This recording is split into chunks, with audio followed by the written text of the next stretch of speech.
Good evening everyone. आज हम लोग देखने जा रहे हैं सबसे पहले अगर हम देखें तो आप देखेंगे कि नीट 2017 का हम केमिस्ट्री का जो पेपर है उसको हम सॉल्व करना चाहते हैं। ठीक, तो हम लोग आज सॉल्व करेंगे नीट 2017 का केमिस्ट्री का पेपर और ये डायरेक्ट एनसीईआरटी से क्वेश्चन पेपर आया है और जितने भी नीट के अभी तक एग्जाम हुए हैं सबके सब आपके एनसीईआरटी से ही आते हैं। आप लोगों को पता होना चाहिए और एनसीईआरटी ही आपको पढ़ना भी चाहिए। ओके, तो आज हम लोग देखते हैं क्वेश्चन नंबर फर्स्ट क्या कह रहा है। देख लीजिएगा क्वेश्चन नंबर जो फर्स्ट कह रहा है। क्वेश्चन नंबर फर्स्ट कह रहा है the most suitable method of separation 1:1 mixture. किसका मिक्सचर है ये? 1:1 मिक्सचर है आर्थो एंड पैरा नाइट्रोफिनॉल। देख लीजिएगा, ध्यान दीजिएगा प्लीज। देखिए आर्थो और पैरा नाइट्रोफिनॉल, तो सबसे पहले हम लोग आर्थो और पैरा नाइट्रोफिनॉल बना ले। देख लीजिएगा, पहले हमने बनाया फिनॉल, ये है फिनॉल अगर आप देखें, और आर्थो पोजीशन पे हम नाइट्रो ग्रुप लगा दें और पैरा पोजीशन पे हम नाइट्रो ग्रुप लगा देते हैं। पहले फिनॉल बना ले और पैरा पोजीशन पे हमने नाइट्रो ग्रुप लगा दिया।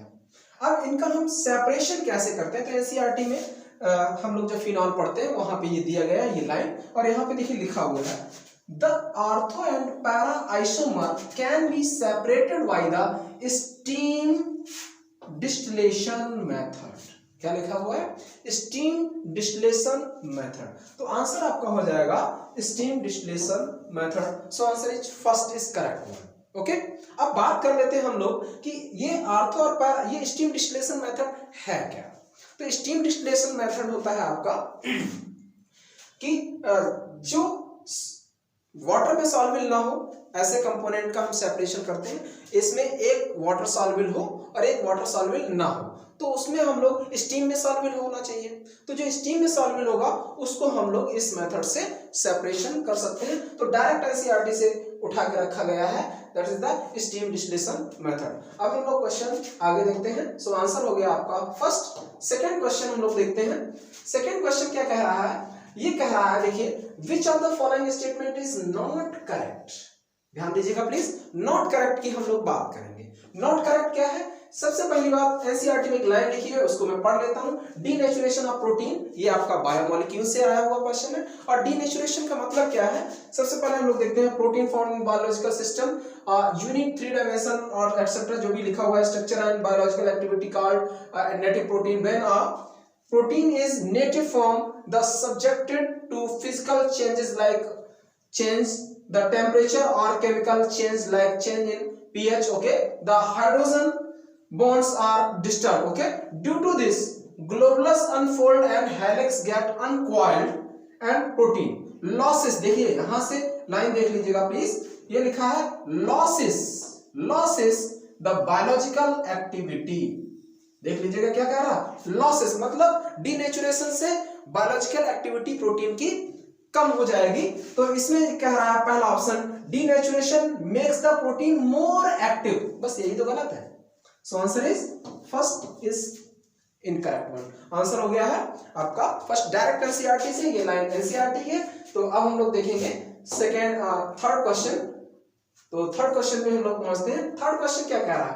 ये कह रहा है following which is the product form when cyclohexanone undergo, क्या कह रहा है, aldol condensation।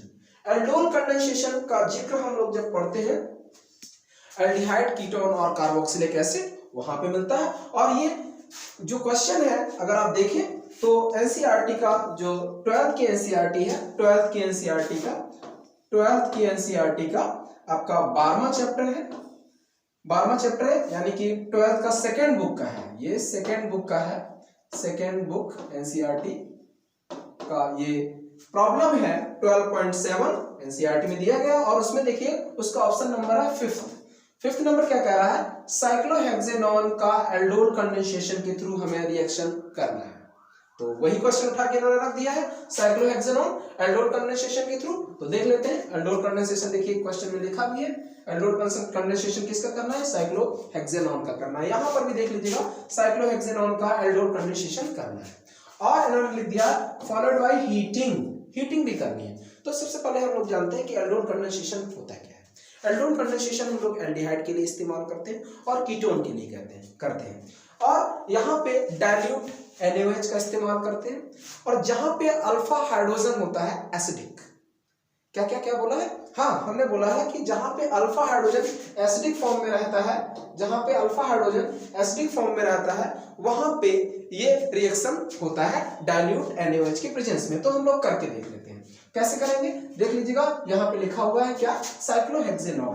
तो देख लीजिए ले ले हम साइक्लोहेक्सेनॉल, ध्यान दीजिएगा प्लीज, एक ले लिया हमने साइक्लोहेक्सेनॉल और हमने दूसरा ले लिया साइक्लोहेक्सेनॉल।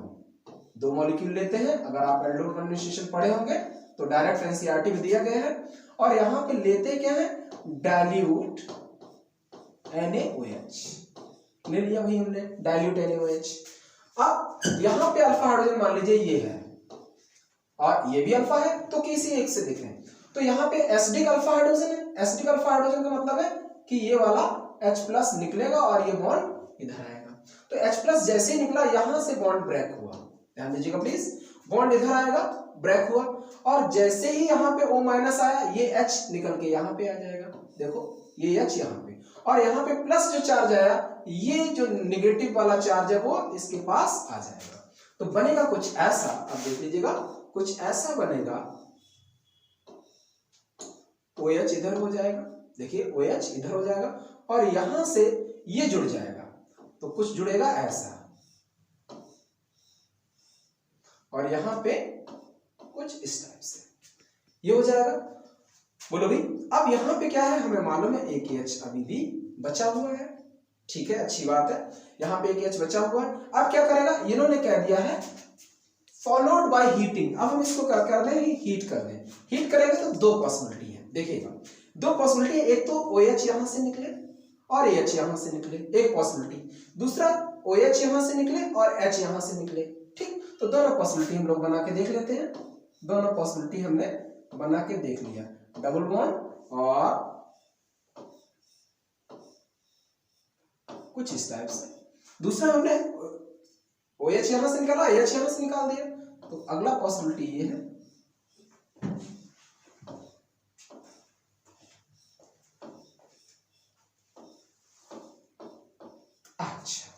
अब यहां पे अगर हम देखें तो ऐसा इन दोनों में कौन सा ऑप्शन मिल रहा है, ऑप्शन आपको मिल रहा है अगर आप देखें तो थर्ड, ये आंसर मिल रहा है। अगर हम ये कहें कि ये वाला क्यों नहीं मिल रहा है, क्योंकि यहाँ पे उतना ज्यादा स्टेबल नहीं है, क्योंकि कॉन्जुगेशन नहीं, यहाँ पे कॉन्जुगेशन है, so answer is this one. तो third is correct one, direct NCERT से। तो आप लोग देख लीजिएगा, एनसीईआरटी आपको पढ़ना है बार बार। अगला हम क्वेश्चन देखें तो अगला क्वेश्चन है आपका 4 नंबर, बहुत ही बेहतरीन क्वेश्चन है, डायरेक्ट एनसीईआरटी से देख लीजिए, हमने लिख भी दिया है। तो देख लेते हैं क्या कह रहा है। ये देखो क्वेश्चन कह रहा है chemical reaction of ether, ether के लिए रिएक्शन उन्होंने लिख दिया है, क्या लिख दिया है, ये लिख दिया है aryl ether are cleavage the alkyl oxygen bond due to the more stable, okay, aryl oxygen bond the reaction yield the phenol. देखिए कह रहा है फिनॉल देता है, यहां पे क्या कह रहा है, यहां पे कह रहा है फेनिल मेथिल ईथर, ध्यान दीजिएगा प्लीज, क्या कह रहा है फेनिल, लीजिए हमने फेनिल ले लिया भाई साहब, और कह रहे हैं मेथिल ईथर, हमने फेनिल मेथिल ईथर ले लिया, ठीक, ये भी तो वही है सेम टू सेम। और क्या कहा कि HI के साथ रिएक्शन कराया, HI के साथ रिएक्शन कराया, क्या बनेगा, ये भाई साहब कह रहे हैं, क्या कह रहे हैं, फिनॉल बनेगा भाई साहब, और यहां दिखा भी रहे हैं, अगर आपको कंफ्यूजन हो तो दिखा भी रहे हैं कि फिनॉल बन रहा है। तो देख लीजिए क्या बनेगा, फिनॉल बनेगा जी, फिनॉल बनेगा। और क्या बनेगा भाई, H यहां अगर चला गया तो CH3 यहां आ जाएगा, तो यानी कि CH3I बनेगा। आप देख लीजिएगा RX भी बन रहा है, तो आंसर हो गया phenol. So D is correct answer, direct NCERT से है। नेक्स्ट क्वेश्चन हम लोग देखते हैं, फिफ्थ नंबर क्या कह रहा है, फिफ्थ नंबर देखिए बहुत बेहतरीन क्वेश्चन है, कह रहा है correct increasing order of basic strength for the following compound. Basic strength का ऑर्डर आपको बताना है। बेसिक स्ट्रेंथ, ये वाला जो क्वेश्चन आया है वो है एनसीईआरटी का प्रॉब्लम नंबर 13.4 12th की सेकेंड बुक का, और ये लास्ट प्रॉब्लम है, देख लीजिएगा, ध्यान दीजिएगा प्लीज। ये कह रहा है एनिलीन है, पैरानाइट्रोएनिलीन है एंड टॉलुइडीन है। अगर आप देखें तो एनिलीन है, पैरानाइट्रोएनिलीन है और टॉलुइडीन है। अरे वाह, डायरेक्ट क्वेश्चन। तो इसको कर लोगे तो वो भी, ये भी तो कह रहा है इंक्रीजिंग बेसिक स्ट्रेंथ के ऑर्डर में, और ये भाई साहब क्या कह रहे हैं, ये भी कह रहे हैं increasing order of basic strength. लो जी, इससे ज्यादा एज इट इज क्वेश्चन क्या आ सकता है, देख लेते हैं कैसे करेंगे। हम लोग करेंगे, हमें मालूम है कि NO2 ग्रुप क्या कर रहा है, NO2 ग्रुप लगाता है -R इफेक्ट। क्या लगाता है? -R, मतलब इलेक्ट्रॉन को पुल करेगा। CH3 क्या लगाता है? CH3 लगाता है +I इफेक्ट। क्या लगाता है जी? +I effect. और यहाँ पे कोई इफेक्ट नहीं है। +I इफेक्ट हमेशा बेसिसिटी को इंक्रीज करता है, -I इफेक्ट इलेक्ट्रॉन को खींचेगा तो बेसिसिटी को डिक्रीज करेगा, क्योंकि इनके पास लॉन पेयर है ना, लॉन पेयर की वजह से ही तो ये बेसिक कैरेक्टर के हैं। तो आप देखिएगा सबसे ज्यादा मोर बेसिक कौन होगा? जहां पे +I इफेक्ट है। उसके बाद बेसिक कौन होगा? उसके बाद होगा जहां पे +I इफेक्ट नहीं है। और सबसे कम कौन होगा? जहां पे -R इफेक्ट लग रहा है। तो सेकंड वाला सबसे कम होगा, सेकंड वाला सबसे कम इंक्रीजिंग ऑर्डर में लिखा हुआ है, तो ये हो जाएगा सेकंड वाला सबसे कम, उससे ज्यादा फर्स्ट वाला, और सबसे ज्यादा थर्ड वाला। सो answer is only A is correct answer. तो डायरेक्ट एनसीईआरटी से है। अब नेक्स्ट क्वेश्चन हम लोग देखेंगे। चलिए नेक्स्ट क्वेश्चन है 6 नंबर। 6 नंबर कह रहा है which of the following pair of species have the same bond order. लो जी, ये केमिकल बॉन्डिंग में मोटा मोटा करके लिख दिया है उन्होंने फर्स्ट ईयर की फर्स्ट बुक में। ये कह दिया कि आइसो इलेक्ट्रॉनिक मॉलिक्यूल हो चाहे आयंस हो, have the identical bond order. अच्छा, सेम बॉन्ड ऑर्डर का मतलब identical bond order.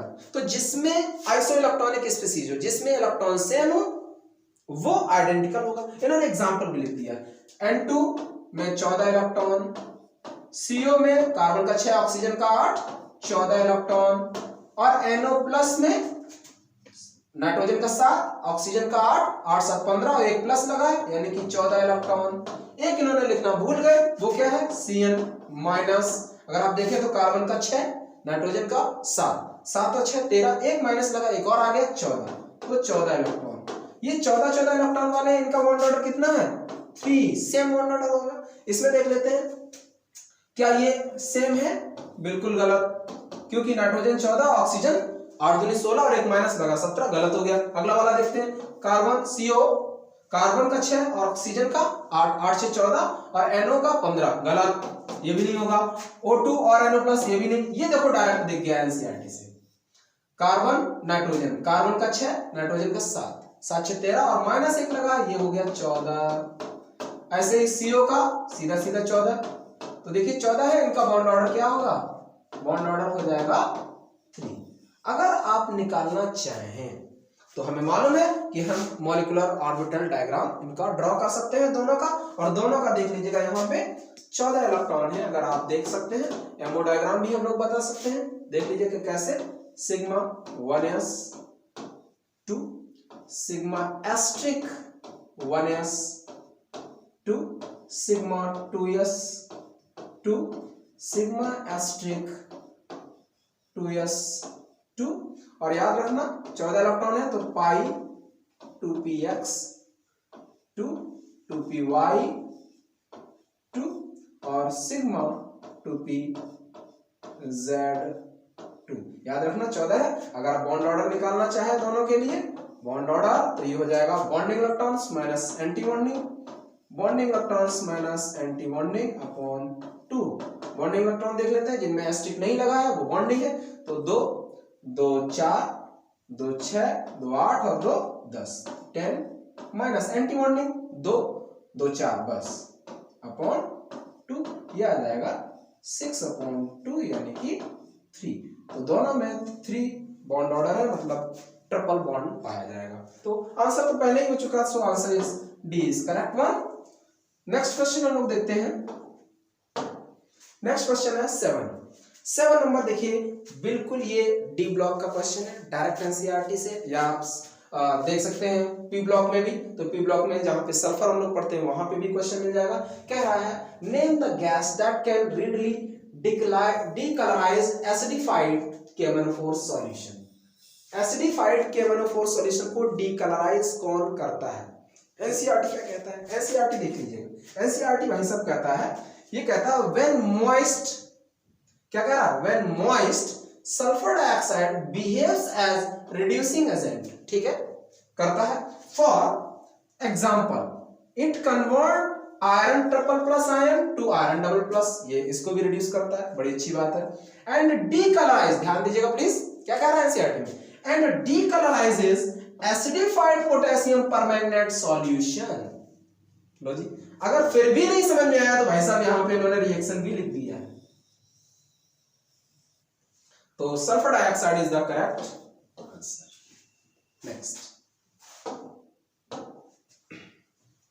Next question कहता है आपका 8th नंबर, ये आपका 12th की फर्स्ट बुक जब आप पढ़ रहे होंगे D block and F block, और ये एक्टिनाइड सीरीज का क्वेश्चन है।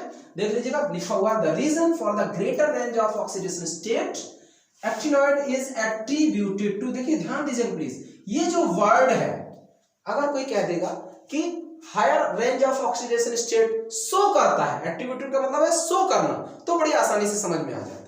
लेकिन यहाँ पे एनसीईआरटी है, इन्होंने लिख दिया एट्रीब्यूटेड टू। अब नीट में थोड़ा तो लेवल होगा ही, लेकिन अगर एनसीईआरटी पढ़ा होता तो ये क्वेश्चन बिल्कुल आसान हो जाता है। कैसे देख लेते हैं। एनसीईआरटी कहता है ऑक्सीडेशन स्टेट, देख लीजिएगा 8th नंबर चैप्टर है D and A block chapter 12th का फर्स्ट बुक, देख लीजिए लिख दे रहा है there is greater range of oxidation state, actinide के लिए बात कर रहा है, there is greater range of oxidation state. यहां पे क्या कह रहा है, the reason for the greater range of oxidation state, देखो बिल्कुल वही वर्ड, फिर क्या कह रहा है, which is in part attributed to, देखो वर्ड भी मिल गया, एट्रीब्यूटेड वर्ड भी मिल गया। ये एनसीईआरटी की खूबसूरती है, ये एनसीईआरटी की खूबसूरती है भाई। फैक्ट दैट, और देखो फैक्ट भी बोल रहा है क्या, 5F 6D and 7S level are comparable energy. 5F 6D और 7S का लगभग कंपरेबल एनर्जी होता है, इसीलिए actinoid greater range of oxidation state show करते हैं। यहां पे देख लीजिएगा आंसर डी के लिए 5F 6D and 7S level having comparable energy, देख लीजिएगा, ये एनसीईआरटी की खूबसूरती, डायरेक्ट क्वेश्चन है, एज इट इज क्वेश्चन है। ओके, तो आंसर तो हो गया, D is correct answer. Next question है 9 नंबर क्वेश्चन, और ये क्वेश्चन तो सॉल्व करना पड़ेगा, हाँ करके बताएंगे, घबराने की जरूरत नहीं है। फिलहाल हम बता देते हैं, ये फर्स्ट ईयर की जो फर्स्ट बुक है इक्विलिब्रियम चैप्टर, उसका ये सबसे लास्ट एग्जांपल से थोड़ा सा पहले है, ये इन्होंने बनाया है। अगर ये क्वेश्चन आप सॉल्व कर लेते हैं तो फिर इसको सॉल्व करने में कोई दिक्कत नहीं है। तो क्या हम ऐसे छोड़ देंगे? नहीं, हम ऐसे नहीं छोड़ेंगे, हम सॉल्व करेंगे, देख लेते हैं कैसे सॉल्व करना है। सबसे पहले हम लोग सॉल्युबिलिटी प्रोडक्ट है, सैचुरेटेड सॉल्यूशन दिया गया, Ag आयन का कंसंट्रेशन है ये, तो सबसे पहले क्या है, सॉल्युबिलिटी प्रोडक्ट के बारे में हमें निकालना है। तो पहले हम इसको आयनाइज करें, कैसे, Ag2C2O4 एक्वस मीडियम में लेंगे तभी आयनाइज करेगा, और ये आयनाइज कर देंगे 2Ag plus aqueous and plus का हो जाएगा, या प्लस का कर दे यहां पे हम C2O4 डबल माइनस एक्वस, चलिए एक्वस कर दिया हमने। अब हम कर दें यहां पे सॉल्युबिलिटी 2S है और यहां पे सॉल्युबिलिटी S है। KSP अगर हम निकालना चाहें, क्योंकि पूछ क्या रहा है और KSP पूछ रहा है, ठीक है, तो ये हो जाएगा 2S का स्क्वायर इनटू S, और ये हो जाएगा, इसका स्क्वायर करते हैं तो 4S का स्क्वायर इनटू S, और ये हो जाएगा 4S का क्यूब। अच्छी बात है। अब यहां पे जो दिया गया है वो Ag का कंसंट्रेशन दे दिया, मतलब क्या दिया है, इधर देख लेते हैं। हमें मालूम है कि Ag कितना है 2S, तो 2S बराबर इन्होंने क्या दे रखा है 2.2 into 10 to the power minus का 4 मोल पर लीटर। चलिए हम लोग मोल पर लीटर लिख लेते हैं, बराबर है। S का मान हम यहां से निकालते हैं, S का वैल्यू निकालेंगे तो ये हो जाएगा 2.2 into 10 to the power minus का 4 और जो भी है मोल पर लीटर, ओके, अपॉन 2, इससे डिवाइड कर देंगे, ये आ जाएगा 1.1। तो S का वैल्यू आ गया 1.1 into 10 to the power minus का 4, जो भी है मोल पर लीटर जो भी है वो लिख लें।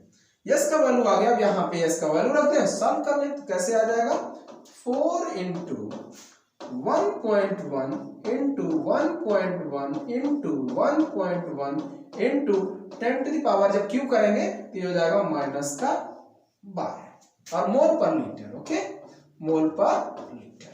इसको सॉल्व कर लें तो 4 इंटू 11 करेंगे 121 लिख लें और 2 डिजिट बाद पॉइंट, फिर 1.1 into 10 to the power minus का 12 और ये यूनिट यहाँ पे लिखा रहेगा। ओके, इसको सॉल्व कर लें, 11 का इसमें मल्टीप्लिकेशन करें तो ये हो जाएगा 4 इंटू 11 का मल्टीप्लिकेशन करें, 11 एकम 11, 11 दूनी 22, 22 और 1 23 और 11 एकम 11, 2 13। पॉइंट कितने डिजिट बाद, 3 डिजिट बाद पॉइंट लगना है तो लगा दीजिए यहाँ पे, into 10 to the power minus का 12, सॉरी माइनस का 12। ओके, मोल लिख दें, इसका मल्टीप्लिकेशन कर लें तो ये हो जाएगा 4 एकम 4, 4 3 12, हासिल 1, 4 3 12 1 13, हासिल 1, 4 एकम 4 1 5 और पॉइंट लगाना into 10 to the power minus का 12 मोल पर लीटर, मोल पर लीटर। ये तो आ गया आंसर। तो आंसर तो इसमें फिर यही है, ए इज करेक्ट आंसर। तो ए वाला जो आंसर है यही आपका सही आंसर, डायरेक्ट एनसीईआरटी से है। नेक्स्ट क्वेश्चन है 10 नंबर। ये देखिए बहुत बेहतरीन क्वेश्चन है, एनसीईआरटी का है और बीच की लाइन में छुपा हुआ क्वेश्चन था, हमने ढूंढ के निकाल दिया उसमें से। क्या कह रहा है क्वेश्चन, ये कहां से है, ये हाइड्रोकार्बन जब आप पढ़ेंगे एल्केन एल्कीन एल्काइन, और एल्केन में ये क्वेश्चन दिया गया, जबकि ये क्वेश्चन आपका आइसोमेरिज्म का है, लेकिन आइसोमेरिज्म का जिक्र उससे पहले वाले चैप्टर में, लेकिन जो क्वेश्चन इसका जिक्र वहां पे उन्होंने किया है और कंफर्मेशन आइसोमर बनाया भी है। ओके, तो सबसे पहले देखते हैं with respect to the conformation of ethane, conformation ethane के रेस्पेक्ट में क्या कह रहा है, which of the following statement is true. याद रखिएगा ट्रू कौन है। एनसीईआरटी क्या कहता है, एनसीईआरटी कहता है कि जब हम एथेन का कंफर्मेशन देखते हैं, देखो कंफर्मेशन हम निकालते हैं तो क्या होता है, एक लाइन लिखी हुई है, कहां लिखी है, लाइन लिखी हुई है, ये देखो, the bond angle and bond length remains same. Ethane के कंफर्मेशन में याद रखिएगा बॉन्ड एंगल और बॉन्ड लेंथ दोनों सेम रहती है एथेन के कंफर्मेशन में। इसमें देख लो कौन सा ऑप्शन है, both bond angle and bond length remain same, first is correct answer. Direct NCERT से, किसी के नोट से नहीं, किसी से कुछ, direct NCERT as it is. Okay, तो आंसर हो चुका है। नेक्स्ट क्वेश्चन हम लोग देखेंगे। Next question 11 number. ये क्वेश्चन के देखिए थोड़ा सा कंफ्यूजिंग है, लेकिन फिर भी कोई बात नहीं, एनसीईआरटी से है लेकिन उसका एप्लीकेशन है। चलिए हम लोग देख लेते हैं रिएक्शन मैकेनिज्म से, बड़ी आराम से इसको हम कैलकुलेट कर लेंगे। जैसे कि यहाँ पे लिखा हुआ है, देखिएगा प्लीज, ये जो लिखा हुआ है या यहीं पे हम बता देते हैं, चलिए इसको हम बता देते हैं। ये देखिए क्वेश्चन, ये क्या करेगा, हमें मालूम है कि Na जो है NaNH2 इस Br को हटा देगा और निकल जाएगा NaBr। क्या निकल जाएगा, NaBr, और NH2 क्या करेगा, यहाँ पे सब्स्टिट्यूट हो जाएगा और ये कुछ बनेगा कुछ ऐसा, OCH3 एंड NH2। तो इसका मतलब क्या है कि ये सब्स्टिट्यूशन रिएक्शन हो रहा है। ओके, तो आंसर आपका सब्स्टिट्यूशन रिएक्शन। लेकिन इसका एक दूसरा पाथ भी है। दूसरा पाथ जो है वो है एलिमिनेशन एडिशन रिएक्शन, और हमने क्लास में पढ़ाया भी है, यहाँ पे एक्सप्लेन करने की जरूरत नहीं है। तो वैसे ये भी आंसर है, लेकिन यहाँ पर भी दो प्रोडक्ट, जब एलिमिनेशन एडिशन रिएक्शन कराएंगे तो यहाँ पे भी दो प्रोडक्ट बनेंगे, एक तो आर्थो और दूसरा बनेगा पैरा। एक तो बनेगा आर्थो और दूसरा बनेगा पैरा, तो ये भी हो जाएगा। तो अगर हम देखें ओवरऑल एक पाथ से तो ओनली सब्स्टिट्यूशन रिएक्शन के थ्रू NH2 और मेटा पोजीशन पर जुड़ेगा, और जब एलिमिनेशन एडिशन रिएक्शन देखेंगे तो आर्थो और आपका पैरा में ये मेटा यहां पर भी जुड़ेगा, क्योंकि यहां पे जो इंटरमीडिएट बनेगा वो बेंजाइन इंटरमीडिएट बनेगा। तो इसके अकॉर्डिंग मेटा प्रोडक्ट ज्यादा बनने की पॉसिबिलिटी है। सो मेरा जो मानना है, और एनटीए भी कहता है कि only this is correct answer. Okay, तो नेक्स्ट क्वेश्चन के लिए हम लोग आगे बढ़ते हैं। नेक्स्ट क्वेश्चन, ये तो भाई बायो का इसमें आंसर है, क्योंकि केमिस्ट्री में जो दिया गया है वो इसका आंसर नहीं माना गया और कहीं ना कहीं छुपा रखा होगा। इसको देख लेते हैं। ये अगर हम देखें तो क्वेश्चन ये आपका दिया गया है जब हम कार्बन मोनोऑक्साइड पढ़ते हैं कार्बन फैमिली में, और वैसे जो ये क्वेश्चन माना जाएगा वो कार्बन मोनोऑक्साइड के लिए माना जाता है और ये आपका इन्वायरमेंटल केमिस्ट्री से समझा जाएगा। कह रहा है कि फॉलोइंग कार्बन मोनोऑक्साइड के लिए सिंक क्या है। सिंक का मतलब है कि कोई भी चीज उसमें जाके अटैच हो जाए। तो देखिए दो आंसर इसमें हो सकते हैं, एक तो हीमोग्लोबिन और दूसरा है micro organism is present in the soil. अब एनसीईआरटी में जब हम कार्बन मोनोऑक्साइड पढ़ते हैं कार्बन फैमिली में फर्स्ट ईयर का सेकेंड बुक में, तो वहां पे हीमोग्लोबिन के साथ अगर कार्बन मोनोऑक्साइड कार्बोक्सी हीमोग्लोबिन बना लेता है, अगर कार्बन मोनोऑक्साइड अटैच हो जाएगा तो बना लेगा कार्बोक्सी हीमोग्लोबिन। हीमोग्लोबिन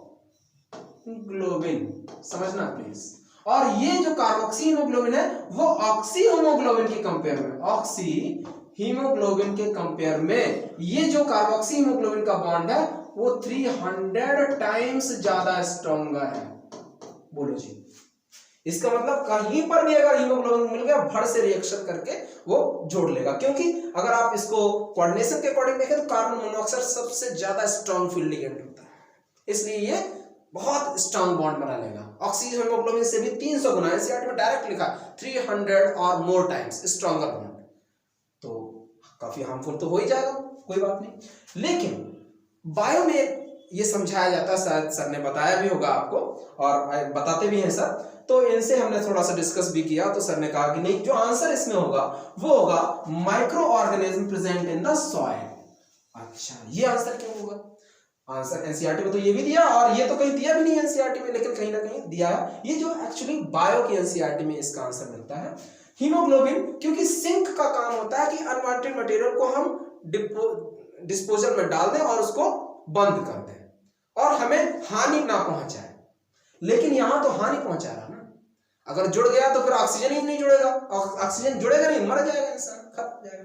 तो सॉइल में जो माइक्रो ऑर्गेनिज्म है वो कार्बन मोनोऑक्साइड का कंजप्शन बहुत ज्यादा करते हैं, इसलिए आंसर आपका होगा ये, ना कि सो एनटीए ने भी आंसर यही माना गया है। तो बायोलॉजी वाले सर से थोड़ी सी मैंने सहायता लेके इसका आंसर आपका हो जाएगा third is correct answer. Okay, next question देखिए डायरेक्ट एनसीईआरटी से। ये क्या कह रहा है कि which pairs of ions both species content S S bond. Sulphur sulphur के बीच में बॉन्ड किसमें होगा? ये जरूरी नहीं कि सिंगल बॉन्ड हो, डबल बॉन्ड हो, मतलब एसएस के बीच में बॉन्ड की बात कर रहा है। ओके, यहां पे एनसीईआरटी में एक वर्ड लिखा हुआ है H2S2O7। क्या दे रहा है? H2, ये स्ट्रक्चर है H2S2O7। अगर हम इसको हटा दें, तो यहां पे डबल माइनस लग जाएगा। मतलब यहां से अगर हम H हटा दें, तो देखिए क्या सल्फर और सल्फर के बीच में कोई बॉन्ड है? नहीं, बीच में ऑक्सीजन है। मतलब जहां पे H2O7 होगा वहां पे SS के बीच में बॉन्ड नहीं होगा। अब देखिए क्वेश्चन कितना आसान बनाया है एनसीईआरटी, एनटीए ने, सीबीएसई ने। कैसे? यहां पे इन्होंने लिख दिया कि जहां पे H2O7 हो, कह रहा ना बोथ स्पीसीज में होना चाहिए, तो जहां पे H2O7 दिख जाए वो तो आंसर हो ही नहीं सकता। तो यहां H2O7 दिखा, क्योंकि यहां पे SS के बीच में बॉन्ड नहीं है। जब नहीं है तो H2O7 जहां पे है वो तो आंसर हो ही नहीं सकता। H2O7 वो आंसर हो ही नहीं सकता, H2O7 वो आंसर हो ही नहीं सकता। आंसर कौन बचा? एक, ओनली सी। लेकिन इनका स्ट्रक्चर भी हम लोग बना के देखेंगे, कैसे देख लेते हैं। ये कह रहा है S4O6 डबल माइनस, तो देख लीजिएगा, this one is just like this one,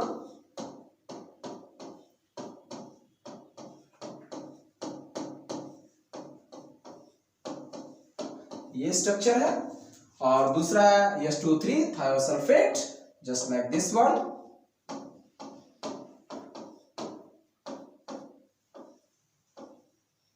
okay, तो यहां पे भी SS बॉन्ड है और यहां पे भी SS, देखिए ढेर सारे बॉन्ड हैं। सो आंसर आपका हो गया C is correct answer, direct NCERT से। नेक्स्ट क्वेश्चन, नेक्स्ट है 14 नंबर, बिल्कुल डायरेक्ट एनसीईआरटी कोऑर्डिनेशन केमिस्ट्री का क्वेश्चन है। डायरेक्ट एनसीईआरटी से क्या कह रहा, pick out the correct statement respect to this. Okay, MnCN का होल 6 ट्रिपल माइनस चार्ज।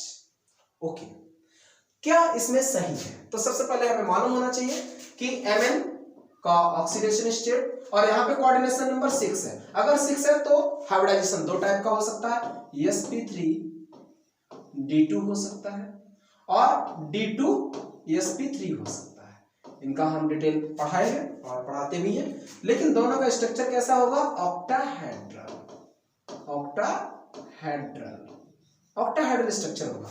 अगर Cn देख लेते हैं, जहां पे आउटर ऑर्बिटल कॉम्प्लेक्स मतलब D बाहर से जुड़ेगा, इसका मतलब है वो लिगेंड जनरली ध्यान रखना, जनरली वीक फील्ड होना चाहिए, तब आउटर ऑर्बिटल कॉम्प्लेक्स बनाएगा। अगर अंदर से D पार्टिसिपेट कर रहा है, इसका मतलब है कि स्ट्रॉन्ग फील्ड लिगेंड रहा होगा। Cn देख लीजिएगा, Cn क्या है, स्ट्रॉन्ग फील्ड लिगेंड है, और स्ट्रॉन्ग फील्ड लिगेंड है, जाहिर सी बात हाइब्रिडाइजेशन क्या होगा, D2 sp3 होगा। और ऑक्टाहेड्रल तो दोनों में ही बना है, तो देख लीजिए आंसर कैसा, ये dsp2 बिल्कुल गलत, sp3d2 नहीं, क्यों नहीं, क्योंकि यहाँ पे Cn स्ट्रॉन्ग फील्ड लिगेंड है, sp3d2 बिल्कुल नहीं, d2 sp3 हाँ ये हो जाएगा क्योंकि Cn स्ट्रॉन्ग फील्ड लिगेंड है और octahedral. So answer is D is correct one. लेकिन एनसीईआरटी में क्या लिखा है, देख लीजिए, लिखा हुआ है, देखना, MnCN का whole 6 triple minus and FeCN का होल 6 ट्रिपल माइनस और C2O4 का triple minus are inner orbital complex involving, कह रहा है D2sp3 हाइब्रिडाइजेशन। क्या कह रहा है जी, D2sp3 हाइब्रिडाइजेशन। तो आपका आंसर हो जाएगा, this is correct answer, so D is correct answer. Okay, next question बचता है लास्ट, और लास्ट क्वेश्चन को देख लेते हैं। ये जब हम लोग केमिकल काइनेटिक्स पढ़ रहे होते हैं और वहां पे जो एलिमेंट्री रिएक्शन बताई गई है, डायरेक्ट वहीं से उन्होंने क्वेश्चन उठा, सॉरी ये तो इक्विलिब्रियम का क्वेश्चन है, और इक्विलिब्रियम का क्वेश्चन उन्होंने काफी इस टाइप की प्रॉब्लम एनसीईआरटी में एक्सरसाइज में दी गई है। टाइम थोड़ा सा नहीं था इसलिए मैं उसको नहीं बता पाया। चलिए मैं इसको करके सॉल्व कर देता हूँ, देख लीजिएगा कितना आसान क्वेश्चन है। देखिए कैसे, हमें मालूम है कि NH2 इधर है। सबसे पहले इन तीन रिएक्शन की सहायता से हमें इस रिएक्शन के बारे में K की वैल्यू कैलकुलेट करनी है, पहली बार। तो देख लेते हैं कैसे, हमें अब इनकी सहायता से क्या करना है, देखना। सबसे पहले NH3 इधर दिया गया है और 2NH3 इधर है, और इधर रिएक्टेंट साइड में जाहिर साथ इसको पलटेंगे। जब पलटेंगे तो कुछ ऐसा हो जाएगा, देख लीजिएगा, 2NH3 reversible with N2 plus 3H2, और यहां पे ये क्या हो जाएगा, ये हो जाएगा 1/K1। क्यों, क्योंकि इसको पलटेंगे तो K1 को 1/K1 हो जाएगा।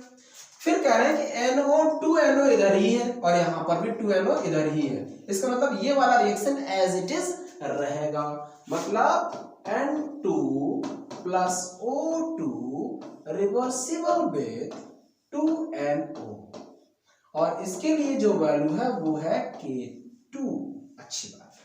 फिर क्या कह रहे हैं भाई साहब, कि ये कह रहे हैं कि H2O इधर ही रहेगा, H2O इधर ही है, लेकिन 3 से मल्टीप्लाई किया है, तो हम इस रिएक्शन में भी 3 से मल्टीप्लाई कर दें तो क्या हो जाएगा, 3H2 plus 3/2O2 reversible with, इन्होंने वैसे लिख दिया, रिवर्सिबल लिखना चाहिए लेकिन नहीं लिखा, चलिए मैं भी कर देता हूँ रिवर्सिबल, शायद मिसप्रिंट हो गया, और H2O और यहाँ पे 3H2O। अब यहाँ पे क्या हो जाएगा, अगर आप इसको देखें तो ये हो जाएगा K3 का क्यूब, जब हम 3 से मल्टीप्लाई करेंगे तो क्यूब हो जाएगा। अब इसको हम सॉल्व कर लेते हैं तो क्या हो जाएगा, इनको मिक्स कर दें तो ये हो जाएगा 1/K1 into K2 into K3 का क्यूब बराबर K। तो K बराबर क्या हो जाएगा, K बराबर हो जाएगा, K